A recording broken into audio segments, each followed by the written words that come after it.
to make an ice cube go from 0 degrees all the way up to 22 degrees. All right? So you guys are going to make a diagram for these. And your diagrams, number one, is going to be bigger than my thumb. So if I can cover my thumb, it doesn't count. It's not a diagram. Second of all, your diagram is where you start the problem. It's not something you tack into the corner of the margin when you're done. Okay? We're going to start with the diagram. So here's my diagram. This is Q. This is T, the temperature. And the generic diagram always looks like this. It goes up and over and over and up. And this is the melting temperature. And this is the boiling temperature. Okay? And that's going to be different for each substance. And you can find that on the table. Okay, so for this problem, how much heat must we add to a 0.025 kilogram block of ice? So this is a fairly small ice cube. It's at 0 degrees, and I want to warm it up to 22 degrees. So where is, on this diagram, something that is ice at 0 degrees?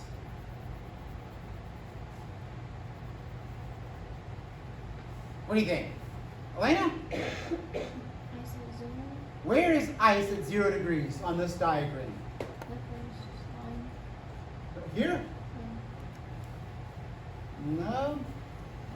This temperature right here is 0, right? It's the melting temperature for water. So it's got to be somewhere there. Where is it? Set? Yeah.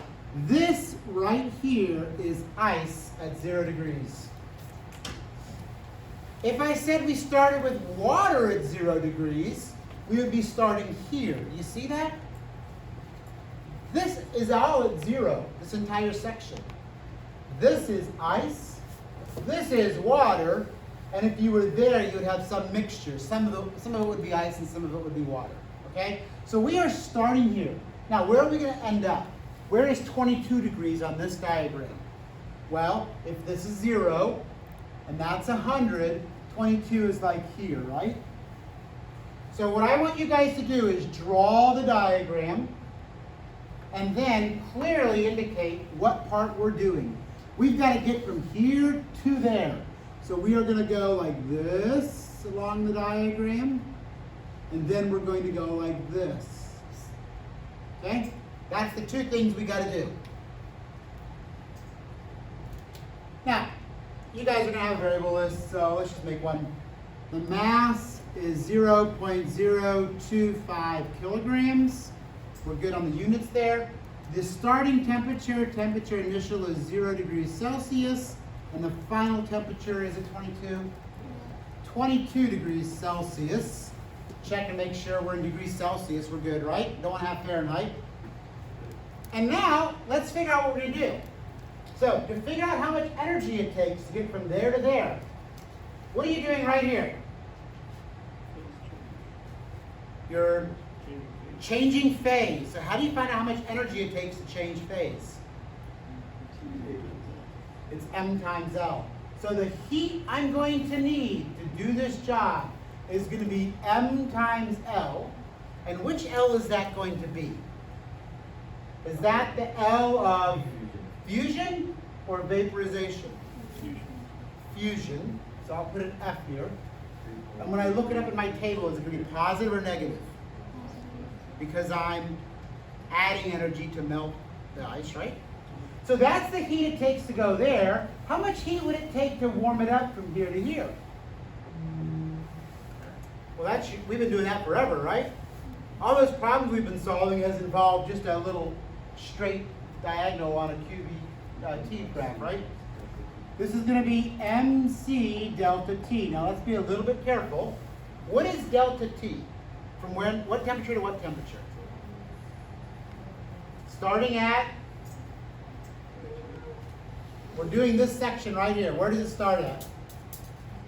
0 and goes up to 22. What heat capacity do we use? Why do we use water? Because it's melted and it's water. What if it was frozen? You'd use the heat capacity for ice. What if it was up here?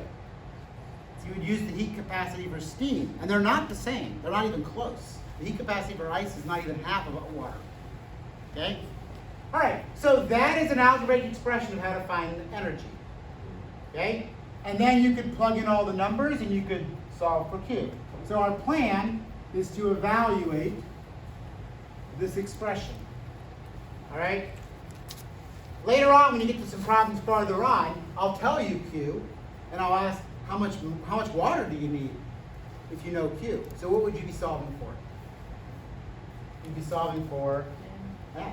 You have to factor it out and solve for M, right? The first couple are pretty easy. Now, question number 5 takes baby steps through this problem. All right? So, although you're going to do all this and find an answer, the answer you find, this is actually going to be 5E. 5A simply asks, what is the melting temperature? So just type it in. 5B says, how much heat does it take to melt it? That's this part. 5C says, how much heat does it take to warm it up? That's this part.